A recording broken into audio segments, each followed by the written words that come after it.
Welcome back, my friends, to another episode of the Shema podcast. I appreciate, as always, tuning in to the show. And with the upcoming holiday of Hanukkah, I, of course, wanted to discuss and really get into the inner meaning and things we should be contemplating right now. But backed by popular demand, I am bringing on our friend, David Block. Many of you have told me you loved having David on. And when Rabbi Yokov Wolbe told me he listened to both our podcasts, I mean, Rabbi Yokov Wolbe is either doing podcasts or learning Torah. I see him. I'm around him all the time. He's like, even at shul, if there's like 10 minutes before Mincha, when everyone else is sort of talking, he has his book in a text. Like, why waste 10 minutes gabbing when I could be learning Torah? So the fact that he listened to our podcast was another set of messaging that I definitely need to have David back on. And I always just enjoy talking with him and sharing insights with them. So I'll bring him on right now and we'll get into it and we'll discuss the inner meaning, what we should be contemplating for this upcoming holiday of Hanukkah. Welcome to the Shema podcast, the podcast for the perplexed, where Torah insights intertwined through personal stories as well as interviews with leading Torah scholars demonstrate the empowering qualities of Torah and mitzvot. For more great Torah learning through Torch, the Torah Outreach Center of Houston, go to torchweb.org. Now to the show. David, welcome back to the show, my friend. Hello, Dan. I'm happy to be here, and I'm honored to be here. Thank you. I have literally had a lot of people tell me that they love having you on. I don't know if it's the Alabama accent, the wisdom, all those things in combination, but we all enjoy having you on and hearing your insights. And, one of the things when we were speaking last week about doing a podcast together, you said something that resonated with me because it's really the reason I started the podcast, which was, look, I just want to talk to David Block before he knew anything about Torah and reach out to that guy, and I said, that's why I started the podcast, because I'm trying to reach out to the Dan Coleman 15 years ago, who was living as an atheist, knew nothing about Torah, and opened his eyes. And I think, once you have something special, once you are given a treasure and something truly precious, you want to share it with everyone you love. And I think that's what brings us together on this podcast today. So I'm going to turn it over to you and just sort of get your thoughts with the upcoming day of Hanukkah, some thoughts in your mind of what you think Jews should be contemplating, especially, as we spoke in the context of current world events. Thanks a lot, Dan.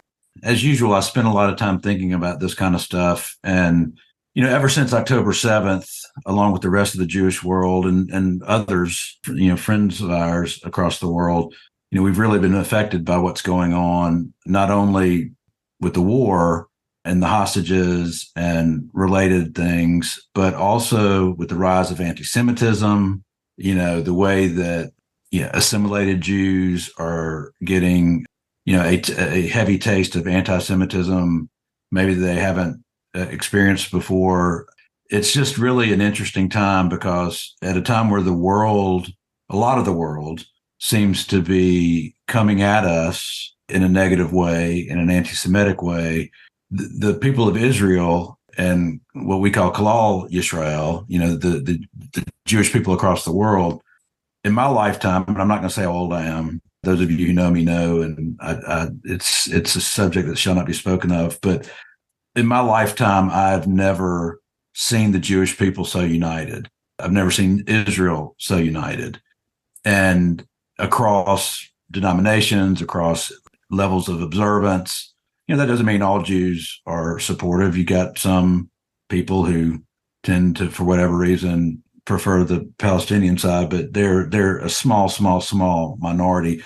I'm just overwhelmed by the unity of how the Jewish people have come together, and believe you know more about the history of Hanukkah and the details of it than I do. But to me, Hanukkah, the events that led to Hanukkah, the defeat of the Greeks and retaking the temple against all odds and rededicating it, and the miracle of the eight nights that the oil lasted, and all those things. I don't mean to gloss over them because they're all miracles and important. But one of the things that I've always learned or heard about Hanukkah is how it shows what can happen when the people of Israel or the Jewish people, come together in pride, don't assimilate, because that's what the Greeks were wanting the Jews in Israel to do. They wanted them to give up their Jewish practices and assimilate into Greek culture, and that's what led to the Maccabees rebellion. But to me, Hanukkah is all about standing up for Judaism, standing up for the people of Israel, connecting to the people of Israel, telling anti-Semitism, yeah, buddy, I know you're out there, but I'm not giving in to you, and I'm going to fight you if I have to. And so what a message for right now. It's what we need to hear. It's what is really going on. And it's amazing. The rabbis always tell us that, every day we read the Torah according to our yearly cycle, every holiday, everything, every page of Talmud always has a relevance for what's going on in the world today or in our individual world today. And it's just amazing how relevant this Hanukkah is, maybe more so than any in my life. And it's the holiday of lights in what some can see as as a very dark world. What we as observant Jews, or at least Jews that observe Hanukkah, what we do is we bring more light into the world. And that is by lighting the candles. Literally, we are bringing light into the world. And so I think that's something I've been thinking a lot about. Those are great ideas. The halakha on a menorah, on lighting the menorah, is that you're supposed to put it near a window facing out of your home for this very idea that we are supposed to be shining a light out into the world around us. And I think that's a sort of a good area maybe we could focus on, is how do we become that light? And you've already addressed part of the way in which we do that, which is to not assimilate. If we're like everyone else, then there's no way for us to be a light unto them. And this is one of the reasons God did create anti-Semitism when he gave us the Torah, because he knew it can be a force that will cause us to unite and recognize who we are. When the rest of the world says, we don't care if you vote the same way we vote or dress the same way we dress, they all come forward at certain points through history and said, you're all Jews.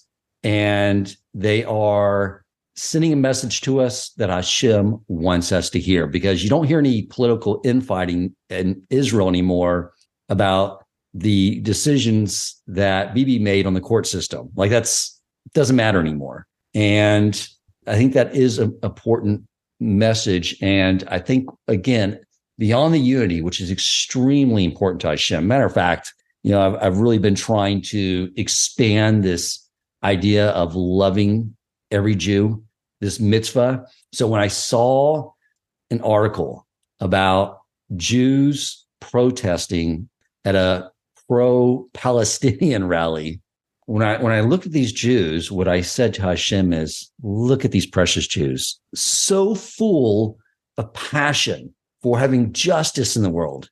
If only you had put them in a place where they had your Torah and understood the history of the Jewish people, they would be at the right rally.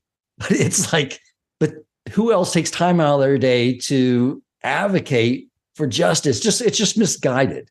But even they have this remarkable quality about them. And I say that to myself a lot, but also sort of telling Hashem, like, you cannot fault any of us brought up in such an exile, where many of us are in an exile of an exile, meaning, when you're in a Jewish community, you get brought up learning Torah, you're in exile in the United States of America, or anywhere outside of Israel. And matter of fact, Israel is considered exile in this current state and time. We don't have a temple, a Sanhedrin court, and the Torah is not our constitution. But when you are brought up with void of Torah, it's like an exile within an exile. It's very much darkness. And this is the time of year when the days become shorter. And this is the whole idea of Hanukkah, is that now our light shines a lot brighter. And, when you look at the idea of Greek culture and what they were wanting us to subscribe to was an idea that nature is being run independently of any creator. And therefore, physicality should be enjoyed for its own merit as it ends to itself. Physicality, prosperity, sexual licentiousness, all these things, just enjoy them. And I was reading an interesting idea from Rabbi Nachman, where really distilled down this idea of das, which means knowledge in Hebrew. And I believe, I should have fact checked this before I got on this recording with you, David, but I believe the first time the word das is mentioned in the Torah is when it says, and Adam knew Eve, referring to the intimacy between them through marital intimacy. And you think about that act, there's nothing between each partner beyond clothing. It's a total knowing each other. And what Rabbi Nachman was saying, the idea of das, true das, is seen beyond nature, just like Hashem, when he did not want us to live in the desert in that spiritual cocoon, but wanted us to go into the land of Israel. He wanted us to be able to find him beyond nature. And that's the test right now that he wants us to do, is seeing beyond all that. But we could probably go back a little further, because right now, this battle we're having with Hamas is sort of this battle with Ishmael, the descendants of Ishmael. If you look at our family tree with our cousins, we have first Abraham has Ishmael with his maidservant Hagar, and then he has Isaac with Sarah, and Ishmael he sends away.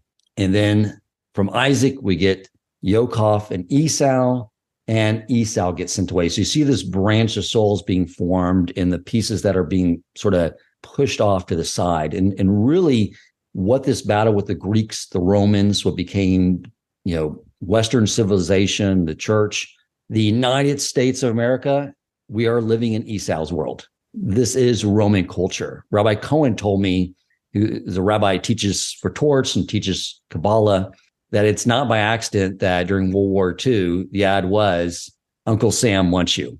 Because the angel that in our last week's Parsha that Yaakov was struggling with, Esau's angel, was the angel that we abbreviate and call Sam. And he is the guardian angel of the United States of America, Western civilization. And this is where we find ourselves in this battle. I mean, you see the arrogance of mankind that they think they can destroy the world. Like it's amazing that, when you and I grew up in the 80s, remember the Cold War and all the movies coming out about remember all that? And it was going to be this horrible end fate of mankind. Oh, yeah. Wait a second. I'm sorry. I don't remember that. I was too young. I don't remember that. No, I did. That was remember that. That was like a big deal in the 80s, like this whole idea with this Cold War with Russia, right? What's amazing is that Rabbi Yaakov Wolbe told me that the Jews who grew up in a Torah observant world, knowing Torah, not even a concern on their mind whatsoever, because they know Hashem's not going to let anyone destroy the world. And now you see it with this fear that we'll destroy the world through global warming or climate change. And I'm not taking away from our responsibility as a mitzvah to be fiduciaries over the world around us, but the idea that we will somehow destroy his world, that whole belief system is based on nothing but atheism. Because whenever I have my friends I grew up with that are huge atheists, when I started becoming religious, their holiday was Earth Day. They were really, concerned about global warming. And I remember telling them, it's like, you see, everyone has a religion in the end because everyone wants to believe in something bigger than them. So, yeah, there's, I wish I could remember who said it, but there's a famous quote along the lines of, when people don't believe in God, they'll believe in anything. And those things become their God. I wanted to ask your thoughts on something you mentioned earlier about what Rebbe Nachman said about true to us. He said, if I heard you right, that really that kind of knowledge, that kind of intimate, full, no barriers between the two of knowledge between you and Hashem means that it's realizing that there is no physical. I wanted to ask your thoughts on, would another way of saying that be that yes, there is a physical world that we're obviously implanted into, but that's not what is real in terms of what matters to our mission and to our soul. And if anything, it's a distraction, it's a barrier to connecting to God, to knowing what our real purpose is, and that sort of thing? Or was he really saying literally there is no physical? He wasn't saying there's no physical. Maybe I should say that over again, but think of like nature is the garment Hashem uses to interact with us. Right. So it's very much real, and it's important to observe everything in this world, because everything he created in this world is there as a metaphor for us to develop a relationship with him. It's just the idea that Hashem is not intimately controlling all the events around the world for the ongoing improvement of mankind. Gotcha. There's a great book I'm rereading for the second time by Rabbi Akiva Tatz, T-A-T-Z, called Living Inspired. And I think the last time I read it was like 5 or 6 years ago. It's a fantastic read. I'm reading it again and realize I forgot a lot of the concepts. So I'm reading a chapter, putting it down, contemplating it, and then rereading it again, because I'm afraid, when you read one of those books and you're afraid, like, if I put it back on the bookshelf, I don't want the ideas to rest on the bookshelf. I want them implanted in my mind and the way I interact with the world. But he brought this whole idea of time and the holidays throughout the year to a much deeper level than the way I understood it before. So I've always said, one of the things I always learned was that time is not linear. It's like a spiral moving higher. And so we have these similar points in time, but Hashem is constantly orchestrating events so as to tap into those specific energies throughout the year and correct them. And so it's not only that we don't celebrate Passover to commemorate the Exodus from Egypt, is that the Exodus from Egypt occurred as a result of the same energies that needed rectifying back then as they do now. And the same goes for Hanukkah.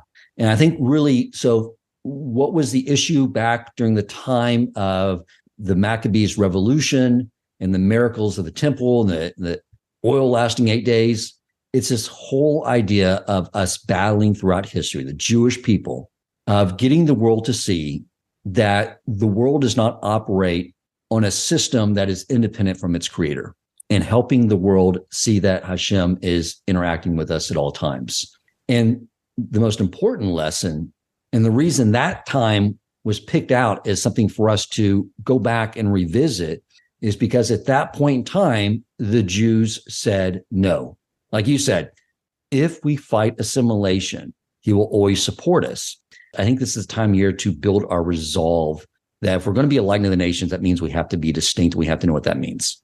Well, it happened in Nazi Germany and in Israel, that in Germany back in the late 1800s and through the early 1900s until the Holocaust and the war, Germany was known as the most, liberal nation in the West, and highly educated, and Jews badly wanted to assimilate and be a part of that and be, as close to Christian members of that society as they could be, while still holding on to some Judaism. And so they created these reformations to Judaism to try to be more like the Christians.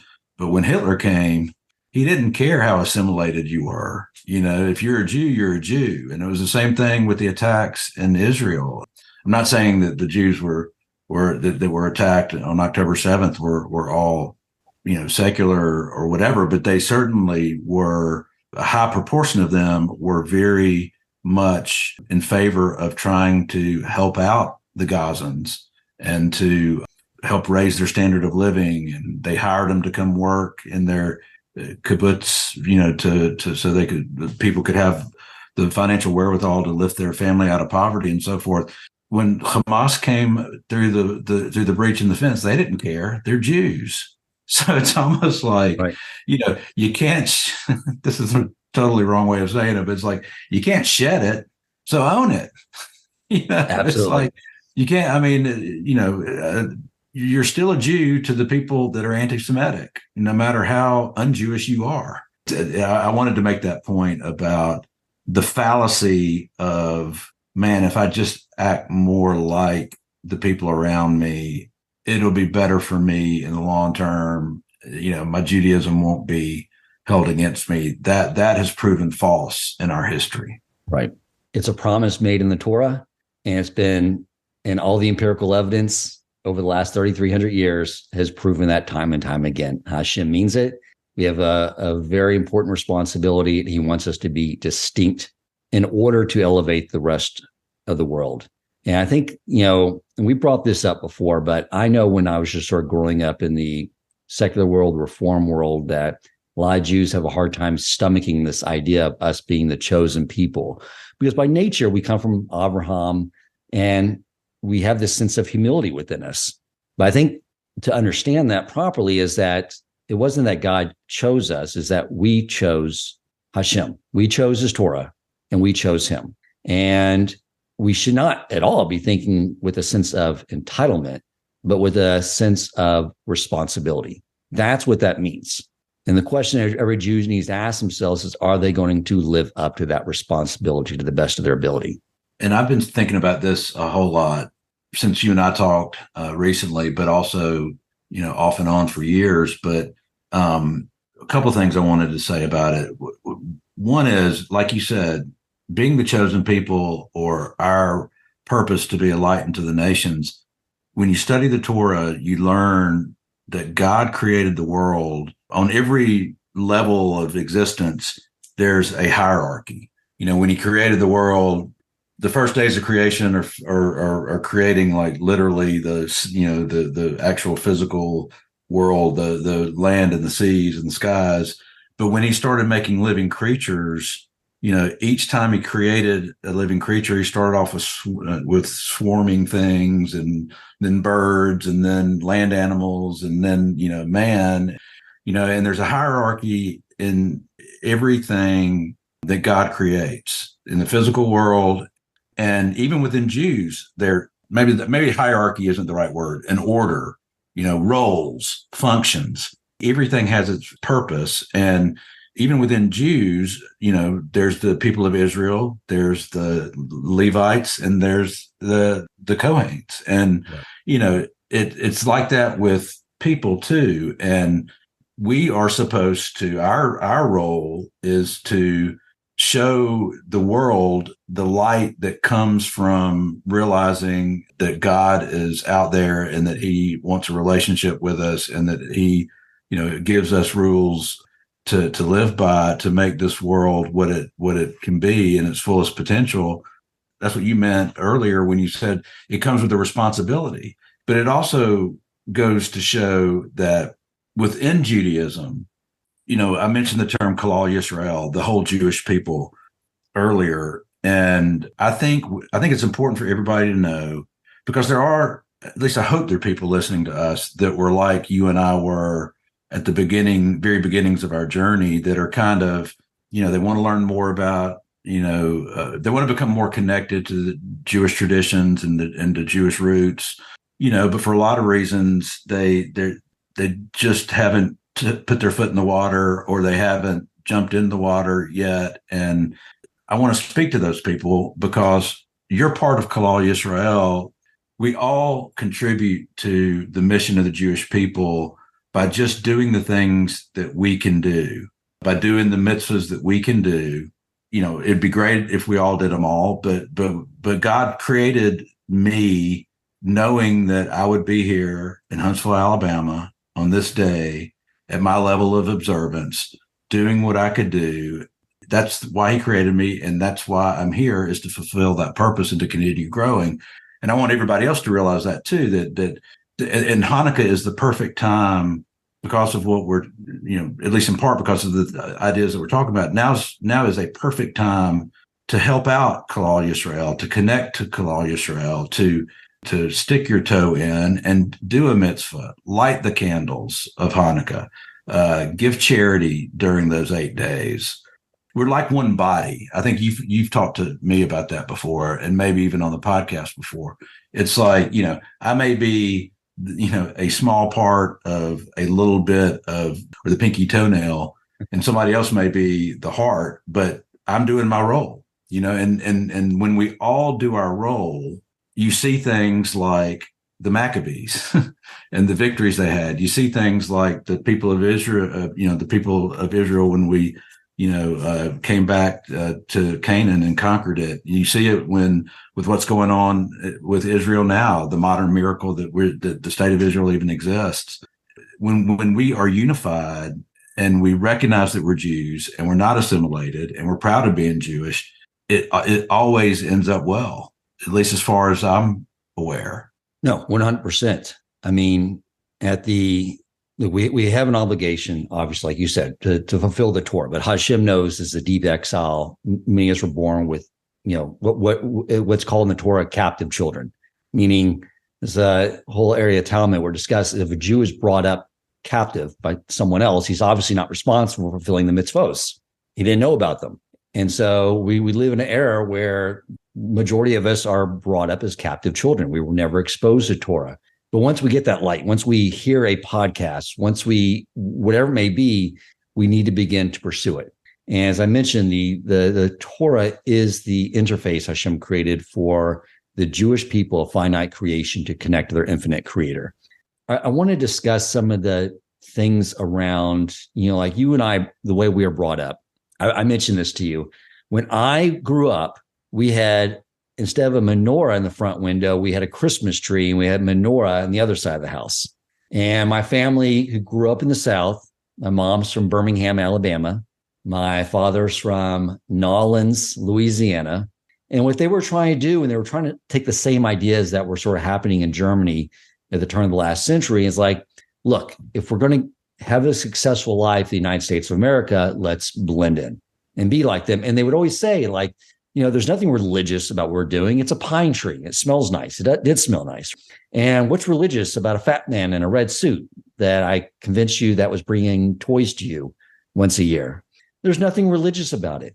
And they're right. There was nothing religious about it. But there's also nothing religious about Hanukkah. And that is the slippery slope we play when we're adapting and not keeping ourselves and making ourselves distinct. There's these upcoming holidays besides our holiday, but there's the Christmas holiday, there's New Year's, and as I've learned about like the history of Christmas, and especially the history of New Year's Eve, and the fact that I was involved with those, I think every Jew needs to know like where those holidays came from and why, if we want to be distinct, they're not things we should be participating in. I'm not going to get into the whole history about Christmas, but the date was changed considerably from the 25th. But I want to get to sort of like the New Year's Eve element, because there was a Pope Sylvester that wanted to form an alliance with the Roman government. And they had one thing in common. They both hated Jews and they wanted to kill Jews. That was the alliance. And if you study Christian history, I tell anyone who's in business, like if you're in a business where you want to do lots of acquisitions, study the church, because they knew exactly how to do it. You go and you acquire their cultures and incorporate them into your own.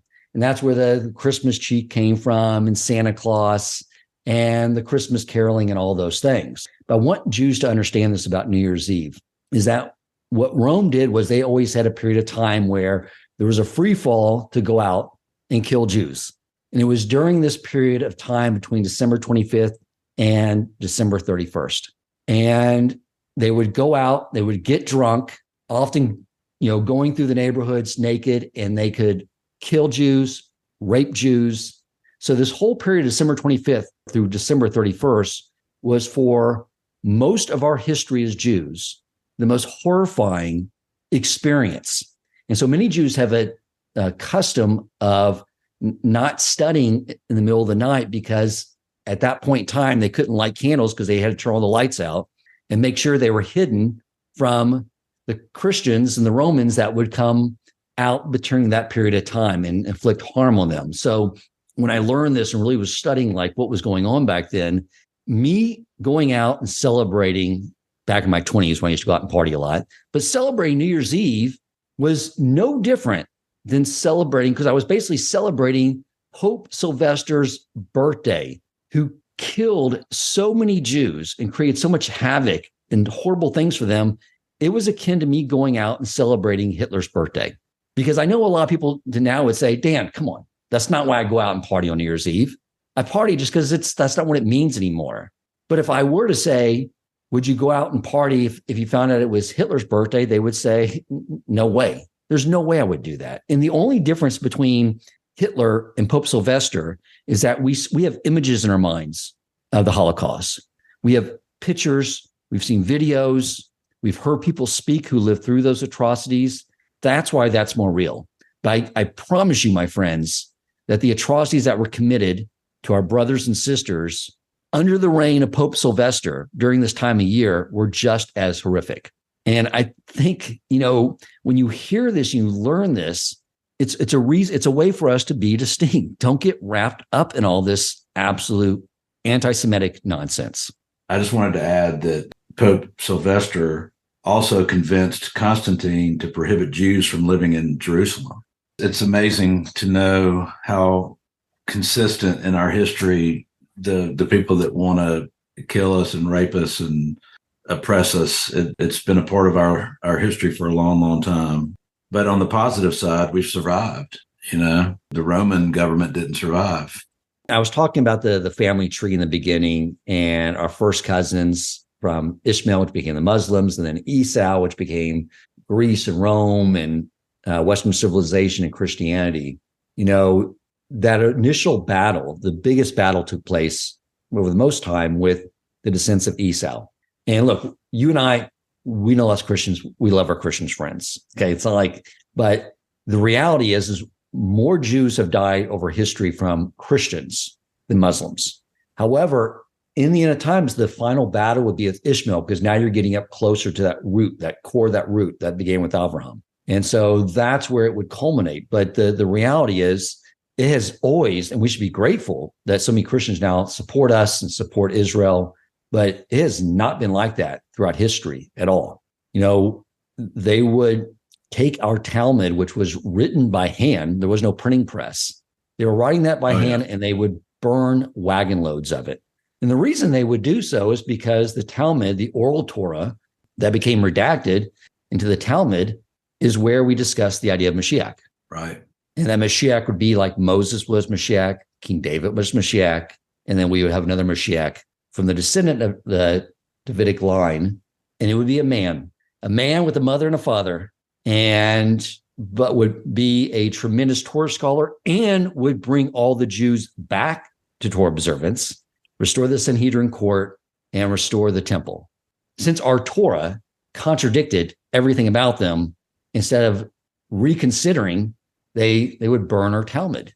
And I'll tell you something else that took place. There's a prophecy, Isaiah 7, that discusses how that if the Jews did not improve themselves during the time of the first temple, that Hashem would use the king of Assyria to come down and destroy the temple and send us into exile.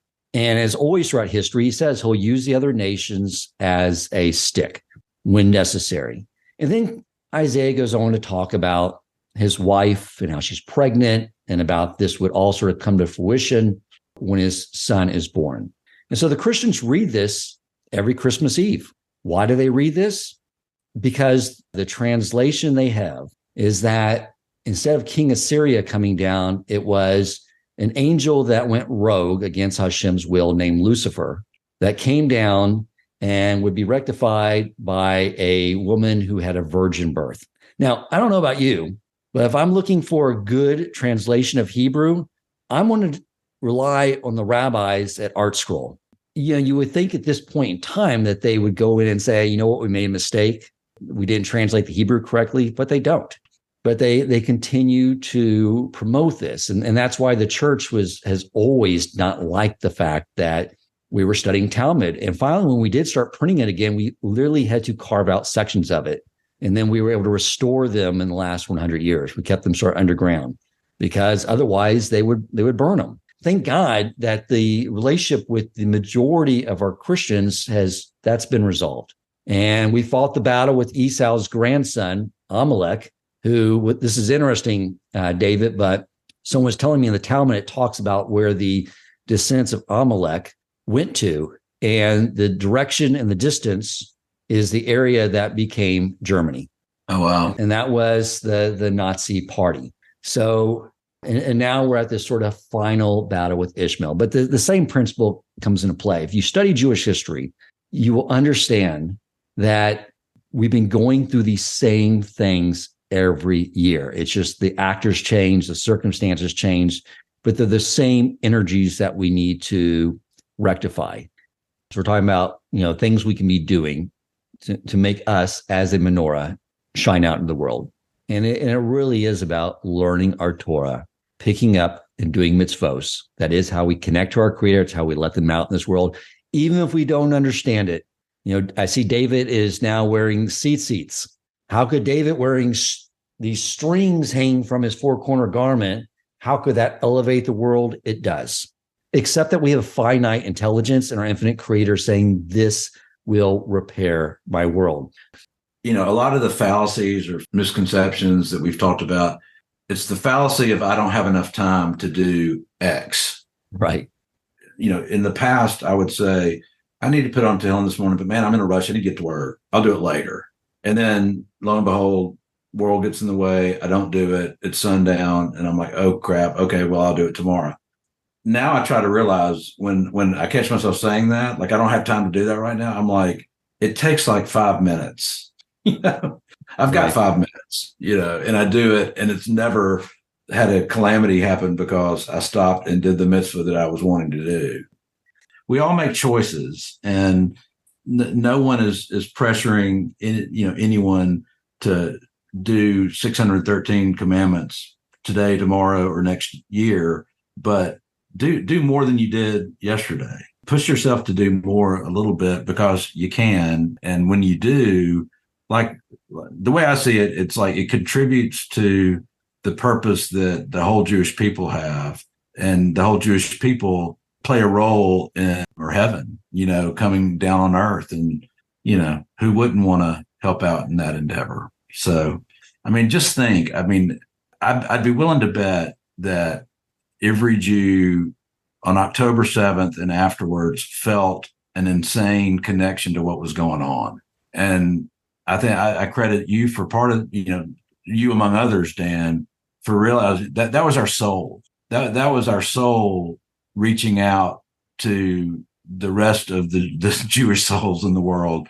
That instinct to do it, even though we've never, and a lot of people I know, a lot of Jews I know, including myself, have taken on, more mitzvahs or more things that identify with Judaism since October 7th. And for those of you that's a relatively new endeavor, that's your soul telling you that that's what you should be doing and what we all should be doing. And when you do it, you feel good.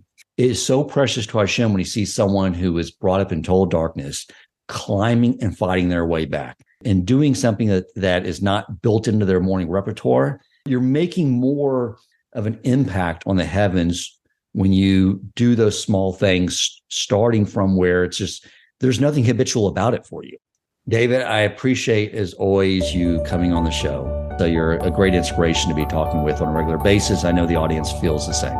Thank you very much. If you enjoyed this episode, please consider supporting Torch so they can continue to spread Torah wisdom to the world by making a donation at torchweb.org and clicking donate in the top right corner of the page.